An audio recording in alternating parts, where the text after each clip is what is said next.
Everyone, welcome back to home tutor. आज की इस वीडियो में हम करने वाले हैं कक्षा 7 के संस्कृत विषय के 7वें पाठ का अभ्यास। पाठ का अध्ययन हम कर चुके हैं।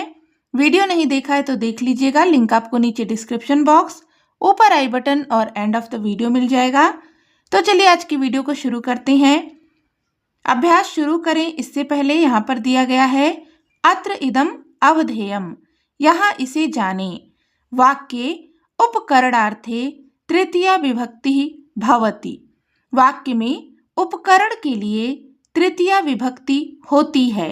यथा जैसे कि हिरण्यकश्यपु खड्गेन स्तंभम भंजयति, बालकः लेखन्या लिखति, पितामहः चषकेण क्षीरम पिबति। यहाँ पर किसी उपकरण के माध्यम से कोई कार्य संपन्न किया जाता है तो उस उपकरण में तृतीया विभक्ति का प्रयोग होता है। जैसे कि उदाहरण में दिया गया है, हिरण्यकश्यपु तलवार से खंभे को तोड़ता है। तो यहाँ पर किससे खंभे को तोड़ता है? तलवार से तोड़ता है, तलवार के द्वारा तोड़ता है। उपकरण क्या है? तलवार है, तो तलवार में तृतीया विभक्ति का प्रयोग हुआ है, इसलिए यहाँ पर क्या है? खड्गेन। इसी प्रकार से बालकः लेखन्या लिखति, बालक लेखन्या यानी कि कलम से लिखता है। तो कलम क्या है? उपकरण है। लिखने का कार्य किसके द्वारा कर रहे हैं? कलम से कर रहे हैं। तो लेखनी इस शब्द में तृतीया विभक्ति का प्रयोग हुआ है, यहाँ पर हो गया लेखन्या। अगला उदाहरण है, पितामह यानी कि दादा कटोरी से क्षीरम पिबति, खीर पीते हैं। तो यहाँ पर चषकेण, इसमें तृतीया विभक्ति का प्रयोग हुआ है क्योंकि ये क्या है? एक उपकरण है जिसके माध्यम से कार्य संपन्न हो रहा है। तृतीया विभक्ति का प्रयोग और कहाँ होता है? क्रिया विशेषण स्वभाववाचक शब्दानाम तृतीया विभक्ति भवति। क्रिया विशेषण स्वभाववाचक शब्दों में तृतीया विभक्ति का प्रयोग होता है। जैसे कि हिरण्यकश्यपु आश्चर्येण आह, हिरण्यकश्यपु आश्चर्य से बोलता है आह। तो यहाँ पर आश्चर्येण, इसमें तृतीया विभक्ति का प्रयोग हुआ है क्योंकि ये क्या है? क्रिया विशेषण स्वभाववाचक शब्द है। इसी प्रकार से नृसिंह क्रोधेन गर्जति, नरसिंह क्रोध से गरजता है। तो यहाँ पर क्रोधेन इस शब्द में तृतीया विभक्ति का प्रयोग हुआ है। इसके बाद यहाँ पर दिया गया है तृतीया विभक्ति रूपाणि, तृतीया विभक्ति के रूप। पुल्लिंग शब्द हैं, स्त्रीलिंग शब्द हैं और नपुंसक लिंग शब्द हैं। इनके तृतीया विभक्ति के एक वचन, द्विवचन और बहुवचन के रूप दिए गए हैं। जैसे कि पुल्लिंग शब्द यहाँ पर है बालक, बालक ये मूल शब्द है। बालक शब्द का तृतीया विभक्ति के एक वचन में रूप होता है बालकेन, द्विवचन में बालकाभ्याम और बहुवचन में बालकहि।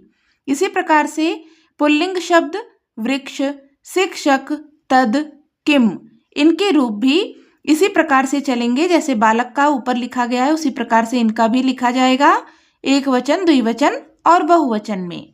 फिर यहाँ पर स्त्रीलिंग शब्द है छात्रा, छात्रा ये मूल शब्द है। छात्रा का तृतीया विभक्ति एक वचन में रूप होता है छात्रया, द्विवचन में छात्राभ्याम और बहुवचन में छात्र भी। इसी प्रकार से शिक्षिका, गदा, तद और किम शब्द का स्त्रीलिंग तृतीया विभक्ति एक वचन, द्विवचन और बहुवचन में रूप बनेगा। फिर है नपुंसक लिंग शब्द वन, वन का तृतीया विभक्ति के एक वचन में रूप बनता है वनेन, द्विवचन में वनाभ्याम और बहुवचन में वनहि। पुस्तक, फल, तद और किम, इन सब का रूप भी नपुंसक लिंग में इसी प्रकार से चलेगा। आगे है उच्च ही पठन्तु अवगच्छन्तु च, जोर से पढ़ें और समझें। लिट् लकारः भविष्यत् काले एतस्य लकारस्य प्रयोगः भवति। लिट् लकार का भविष्य काल में प्रयोग होता है। जैसा कि हम हिंदी में पढ़ते हैं या इंग्लिश में पढ़ते हैं, 3 प्रकार के काल यानी कि टेंस होते हैं और उसी के अनुसार हम क्या करते हैं, हमारी जो क्रिया है, जो वर्ब है, उसके फॉर्म को चेंज करते हैं। संस्कृत में भी इसी तरह से होता है। लट लकार वर्तमान काल के लिए प्रयोग होता है। लट लकार की जो क्रिया है उसे हम वर्तमान काल के वाक्यों में प्रयोग करते हैं और लिट लकार की जो क्रिया है इसे हम भविष्य काल के वाक्यों में प्रयोग करते हैं। जैसा कि यहाँ पर पठ धातु का रूप दिया गया है लिट लकार में। लिट लकार क्या है? भविष्य काल के लिए प्रयोग होता है। तो यहाँ पर पुरुष लिखे गए हैं, प्रथम पुरुष, मध्यम पुरुष और उत्तम पुरुष। और यहाँ पर वचन है एक वचन, द्विवचन और बहुवचन। पठ धातु है पठ यानी कि पढ़ना, तो इसका प्रथम पुरुष के एक वचन में रूप बनेगा पठिष्यति, द्विवचन में पठिष्यतः और बहुवचन में पठिष्यन्ति। लट लकार में बनता है पठति, पठतः, पठन्ति। लिट लकार में बनेगा पठिष्यति, पठिष्यतः, पठिष्यन्ति। मध्यम पुरुष में होगा पठिष्यसि, पठिष्यथः, पठिष्यथ और उत्तम पुरुष में पठिष्यामि, पठिष्यावः, पठिष्यामः। फिर आगे है वयम वाक्येषु लिट् लकारस्य प्रयोगम पठामः। हम वाक्यों में लिट् लकार के प्रयोग को पढ़ते हैं। अब यहाँ पर लिट् लकार की जो क्रिया भी हमने पढ़ी, इसका वाक्य में कैसे प्रयोग होता है वो दिया गया है। पुरुष लिखे हैं, वचन लिखा हुआ है और यहाँ पर वाक्य लिखे गए हैं। जैसे कि प्रथम पुरुष में जब हम वाक्य बनाएंगे तो क्या होगा? बालकः पाठं पठिष्यति, बालक पाठ पढ़ेगा। बालकौ पाठं पठिष्यतः, दो बालक पाठ पढ़ेंगे। और बहुवचन में बालकाः पाठं पठिष्यन्ति, बहुत सारे बालक पाठ पढ़ेंगे। मध्यम पुरुष में त्वम पाठं पठिष्यसि, तुम पाठ पढ़ोगे। द्विवचन में युवाम पाठं पठिष्यतः, तुम दोनों पाठ पढ़ोगे। और बहुवचन में यूयम पाठं पठिष्यथ, तुम सब पाठ पढ़ोगे। इसी प्रकार से उत्तम पुरुष में अहम पाठं पठिष्यामि, मैं पाठ पढ़ूंगा। द्विवचन में होगा आवाम पाठं पठिष्यावः, हम दोनों पाठ पढ़ेंगे। और बहुवचन में वयम पाठं पठिष्यामः, हम सब पाठ पढ़ेंगे। वयम अभ्यासम कुर्मः, हम अभ्यास करते हैं। अभ्यास में पहला प्रश्न है अधः प्रदत्ता नाम प्रश्ना नाम एक पदेन उत्तराणि लिखन्तु। नीचे दिए गए प्रश्नों के एक पद में उत्तर लिखें। पहला प्रश्न है दैत्य राजा कः, दैत्यों का राजा कौन है? इस प्रश्न का उत्तर है हिरण्यकश्यपु, यानी कि हिरण्यकश्यपु। के हिरण्यकश्यपुम ध्यायन्ति, कौन हिरण्यकश्यप को पूजते हैं या हिरण्यकश्यपु की पूजा कौन करते हैं? तो यहाँ पर उत्तर होगा जनाः, यानी कि लोग। किम देवेभ्यः न दास्यन्ति, देवताओं को क्या नहीं देंगे? यहाँ पर उत्तर होगा यज्ञ भागादिकम, यज्ञ इत्यादि का भाग।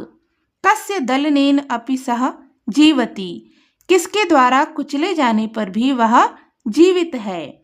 इस प्रश्न का उत्तर है गजस्य, यानी कि हाथी के। राक्षसाः कुतः प्रहलादं पातितवन्तः, राक्षसों ने कहाँ से प्रहलाद को गिराया? इस प्रश्न का उत्तर है उत्तुंग शिखरात, यानी कि ऊंचे शिखर से, पर्वत की ऊंची चोटी से। हिरण्यकश्यपु कस्मात् वरम प्राप्तवान, हिरण्यकश्यपु ने किससे वरदान प्राप्त किया? इस प्रश्न का उत्तर है ब्रह्म देवतात, यानी कि ब्रह्म देवता से। हरिः कुत्र अस्ति इति कः वदति, हरि कहाँ है यह कौन कहता है? इस प्रश्न का उत्तर है हिरण्यकश्यपु, यानी कि हिरण्यकश्यपु। प्रश्न संख्या 2 है अधः प्रदत्ता नाम प्रश्ना नाम पूर्ण वाक्येन उत्तराणि लिखन्तु। नीचे दिए गए प्रश्नों के पूरे वाक्य में उत्तर लिखें। पहला है के भीताः तिष्ठन्ति, कौन भयभीत रहते हैं? इस प्रश्न का उत्तर होगा सुराः असुराः यक्ष गंधर्व किन्नराः सर्वे हिरण्यकश्यपोः भीताः तिष्ठन्ति। सुर, असुर, यक्ष, गंधर्व, किन्नर सभी हिरण्यकश्यप से भयभीत रहते हैं। अगला है प्रहलादः अहर्निशं किम करोति, प्रहलाद दिन रात क्या करता है? इस प्रश्न का उत्तर है प्रहलादः अहर्निशं हरेः गुणगानम करोति, प्रहलाद दिन रात हरि का गुणगान करता है। प्रहलादम कथम समुद्रे क्षिप्तवन्तः। प्रहलाद को कैसे समुद्र में फेंक दिया? इस प्रश्न का उत्तर है रज्ज्वा बद्ध्वा राक्षसाः या फिर दैत्याः प्रहलादम समुद्रे क्षिप्तवन्तः। रस्सी से बांधकर राक्षसों ने प्रहलाद को समुद्र में फेंक दिया। नृसिंह कथम बहि आगच्छति। नरसिंह कैसे बाहर आता है? इस प्रश्न का उत्तर है हिरण्यकश्यपोः खड्गेन प्रहारेण स्तंभात् महता गर्जनेन नृसिंह बहि आगच्छति। हिरण्यकश्यप के तलवार के प्रहार से खंभे से जोर से गर्जना करते हुए नरसिंह बाहर आता है। हिरण्यकश्यपुः केन स्तंभम भंक्षयामि इति वदति। हिरण्यकश्यपु किससे खंभे को तोड़ दूंगा ऐसा कहता है? इस प्रश्न का उत्तर है हिरण्यकश्यपुः खड्गेन स्तंभम भंक्षयामि इति वदति। हिरण्यकश्यपु तलवार से खंभे को तोड़ दूंगा ऐसा कहता है। प्रश्न संख्या 3 है उदाहरण अनुसारम रिक्त स्थानानि पूरयन्तु। उदाहरण के अनुसार रिक्त स्थान पूरा करें। यहाँ पर हमें शब्द रूप दिए गए हैं जो कि अपूर्ण है, इन्हें हमें पूरा करना है। जैसा कि यहाँ पर उदाहरण में दिया गया है, राम शब्द का रूप है तृतीय विभक्ति के एक वचन, द्विवचन और बहुवचन में। तो एक वचन में बनता है रूप रामेण, द्विवचन में रामाभ्याम और बहुवचन में राम ही। इसी प्रकार से चमस शब्द का तृतीय विभक्ति के एक वचन में रूप होगा चमसेन, जो कि यहाँ पर दिया गया है। द्विवचन में हो जाएगा चमसाभ्याम और बहुवचन में चमसही। फिर आचार्य शब्द का तृतीय विभक्ति के एक वचन में रूप दिया है आचार्येण, द्विवचन में होगा आचाराभ्याम और बहुवचन में आचार्य ही। फिर यहाँ पर आसंद शब्द का रूप बहुवचन में दिया गया है आसंदही, एक वचन में होगा आसंदेन, द्विवचन में आसंदाभ्याम, बहुवचन का यहाँ पर दिया हुआ है। फिर है बालिका शब्द का रूप तृतीय विभक्ति के एक वचन में बालिकया, द्विवचन में होगा बालिकाभ्याम और बहुवचन में बालिकाभिः। फिर पेटिका शब्द का रूप द्विवचन में दिया गया है पेटिकाभ्याम, एक वचन में होगा पेटिकया और बहुवचन में पेटिकाभिः। मित्र शब्द का रूप है तृतीय विभक्ति के एक वचन में मित्रेण, द्विवचन में होगा मित्राभ्याम और बहुवचन में मित्र ही। फिर यहाँ पर वस्त्र शब्द का तृतीय विभक्ति के बहुवचन में रूप दिया गया है वस्त्र ही, एक वचन में होगा वस्त्रेण और द्विवचन में वस्त्राभ्याम। प्रश्न संख्या 4 है उदाहरण अनुसारम रेखांकित पदानि आधृत्य प्रश्न निर्माणम कुर्वन्तु। उदाहरण के अनुसार रेखांकित पदों के आधार पर प्रश्न का निर्माण करें। तो यहाँ पर हमें कुछ वाक्य दिए गए हैं जिसमें कि आप देख सकते हैं कुछ पदों को रेखांकित किया गया है। इनके आधार पर हमें प्रश्नों का निर्माण करना है। यहाँ पर उदाहरण में दिया गया है वाक्य है हिरण्यकश्यपु आगच्छति। हिरण्यकश्यपु आता है, तो यहाँ पर रेखांकित पद है हिरण्यकश्यपु। प्रश्न बनाएंगे तो होगा कौन आता है, तो यहाँ पर हिरण्यकश्यपु की जगह पर होगा कः आगच्छति, कौन आता है। इसी प्रकार से वाक्य है सुरासुराः सर्वे भीताः भविष्यन्ति। सुर असुर सभी भयभीत होंगे। यहाँ पर रेखांकित पद है सुर असुराः। प्रश्न का निर्माण करेंगे कौन सभी भयभीत होंगे, के सर्वे भीताः भविष्यन्ति। फिर है दैत्यराजः खड्गेन प्रहरति। दैत्यराज तलवार से प्रहार करता है। रेखांकित पद है खड्गेन। इसकी जगह पर जब हम प्रश्न बनाएंगे तो होगा दैत्यराज किससे प्रहार करता है, किससे, इसे हम संस्कृत में कहते हैं केन। तो यहाँ पर हो जाएगा दैत्यराजः केन प्रहरति। अहम प्रहलादम मारिष्यामि। मैं प्रहलाद को मारूंगा। रेखांकित पद है प्रहलादम। प्रश्न का निर्माण करेंगे तो होगा मैं किसको मारूंगा। किसको को संस्कृत में कहते हैं कम। तो यहाँ पर हो जाएगा अहम कम मारिष्यामि, मैं किसको मारूंगा। फिर है तात, हरि अस्तु सर्वत्र अस्ति, पिताजी हरि तो सभी जगह है। यहाँ पर रेखांकित पद है सर्वत्र। प्रश्न का निर्माण करेंगे तो हो जाएगा पिताजी हरि कहाँ हैं।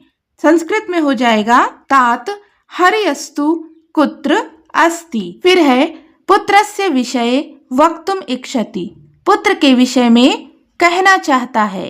यहाँ पर रेखांकित पद है पुत्रस्य। इसकी जगह पर जब प्रश्न का निर्माण करेंगे तो हो जाएगा किसके विषय में कहना चाहता है। संस्कृत में हो जाएगा कस्य विषये वक्तुम इच्छति। नृसिंह निज नखहि हिरण्यकश्यपुम मारितवान, नरसिंह ने अपने नाखूनों से हिरण्यकश्यप को मारा। यहाँ पर रेखांकित पद है निज नखहि। इसकी जगह पर जब प्रश्न का निर्माण करेंगे तो होगा नरसिंह ने किससे हिरण्यकश्यप को मारा। संस्कृत में हो जाएगा नृसिंह कहि हिरण्यकश्यपुम मारितवान। प्रश्न संख्या 5 है अधः प्रदत्तेषु रिक्तस्थानेषु तृतीया विभक्त्यन्तानि रूपाणि लिखन्तु। नीचे दिए गए रिक्त स्थानों में तृतीय विभक्ति अंत में लगाकर रूप लिखें। यहाँ पर कुछ अपूर्ण वाक्य दिए गए हैं। इन्हें पूरा करने के लिए यहाँ पर जो शब्द दिए गए हैं कोष्ठक में, इनमें तृतीय विभक्ति लगाकर यहाँ पर लिखना है और इन्हें पूरा करना है। पहला है अहम मम स्तंभम भंक्षयामि। कोष्ठक में शब्द दिया गया है खड्ग। खड्ग इस शब्द में जब हम तृतीय विभक्ति लगाएंगे तो ये हो जाएगा खड्गेन। अहम मम खड्गेन स्तंभम भंक्षयामि, मैं अपने तलवार से खंबे को तोड़ दूंगा। प्रहलादः गजस्य अपि जीवति। यहाँ पर दिया गया है पद दलन। इसमें जब हम तृतीय विभक्ति लगाएंगे तो हो जाएगा पद दलनेन। प्रहलादः गजस्य पद दलनेन अपि जीवति। प्रहलाद हाथी के पैरों के नीचे कुचले जाने पर भी जीवित है। अगला है सर्वे जनाः अनुगृहीताः। यहाँ पर है नारायण शब्द। इसमें तृतीय विभक्ति लगाएंगे तो ये हो जाएगा नारायणेन। सर्वे जनाः नारायणेन अनुगृहीताः, सभी लोग नारायण से अनुग्रहित होते हैं। रिक्त स्थान है। फिर है तव वक्षः स्थलम विदीर्य मारिष्यामि। कोष्ठक में शब्द दिया गया है निज नख। इसमें तृतीय विभक्ति लगाएंगे तो हो जाएगा निज नखहि। निज नखहि तव वक्षः स्थलम विदीर्य मारिष्यामि, अपने नाखूनों से तुम्हारी छाती को फाड़कर मारूंगा। अगला है बालिकाः सह चर्चाम कुर्वन्ति। यहाँ पर दिया गया है शब्द शिक्षिका। इसमें तृतीय विभक्ति लगाएंगे तो हो जाएगा शिक्षिकया। बालिकाः शिक्षिकया सह चर्चाम कुर्वन्ति, बालिकाएं शिक्षिका के साथ चर्चा करती हैं। प्रश्न संख्या 6 है उदाहरण अनुसारम संयोज्य लिखन्तु। उदाहरण के अनुसार जोड़कर लिखें। तो यहाँ पर कुछ शब्द दिए गए हैं, इनका संधि विच्छेद किया गया है। हमें क्या करना है, इन्हें आपस में जोड़कर लिखना है, यानी कि इनकी संधि करनी है। यहाँ पर जितने भी शब्द दिए गए हैं इनमें गुण संधि का नियम लागू हुआ है, यानी कि गुण संधि के अनुसार इसमें संधि होगी। गुण संधि में क्या होता है कि जो पहला वाला शब्द है इसका आखिरी वर्ण, जैसे कि सुर लिखा है तो सुर के जो रा में आ लगा हुआ है, और दूसरे शब्द का जो पहला वर्ण है यानी कि ई, आ और ई में संधि होगी और आ और ई मिलकर के बनाएंगे ए, तो वो ए की मात्रा रा के ऊपर चढ़ेगी। ई यहाँ से इसका लोप हो जाएगा क्योंकि ये दोनों मिले और क्या बन गया, ए बन गया। तो यहाँ पर शब्द बनेगा सुरेश्वरः, सुरधन ईश्वरः सुरेश्वरः।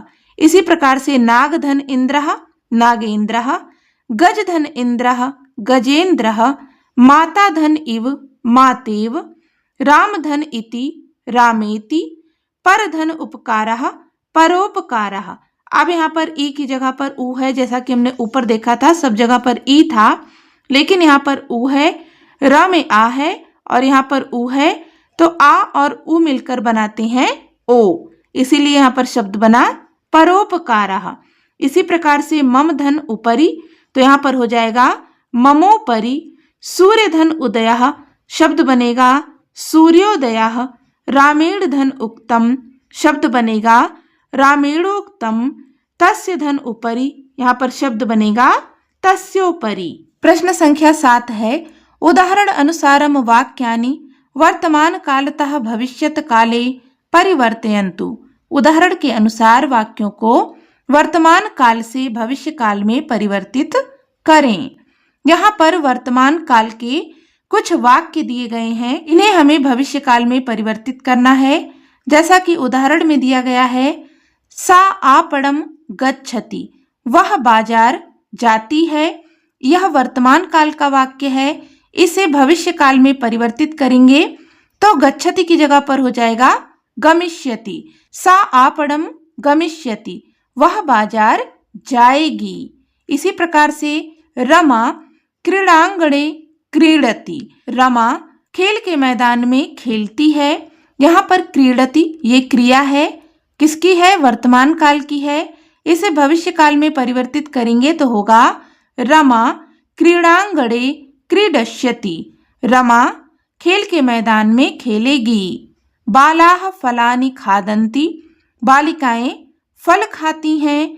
इसे जब हम परिवर्तित करेंगे भविष्य काल में तो होगा बालाः फलानि खादिष्यन्ति, बालिकाएं फल खाएंगी। ताः योगासनम कुर्वन्ति, वे सब योगासन करती हैं। इसे भविष्य काल में परिवर्तित करेंगे तो हो जाएगा ताः योगासनम करिष्यन्ति, वे सब योगासन करेंगी। अहम नित्यम पठामि, मैं रोज पढ़ता हूँ। इसे जब हम भविष्य काल में परिवर्तित करेंगे तो होगा अहम नित्यम पठिष्यामि, मैं रोज पढ़ूंगा। फिर है त्वम कस्मिन् विषये वदसि, तुम किस विषय में कह रहे हो। यहाँ पर भविष्य काल में हो जाएगा त्वम कस्मिन् विषये वदिष्यसि, तुम किस विषय में कहोगे।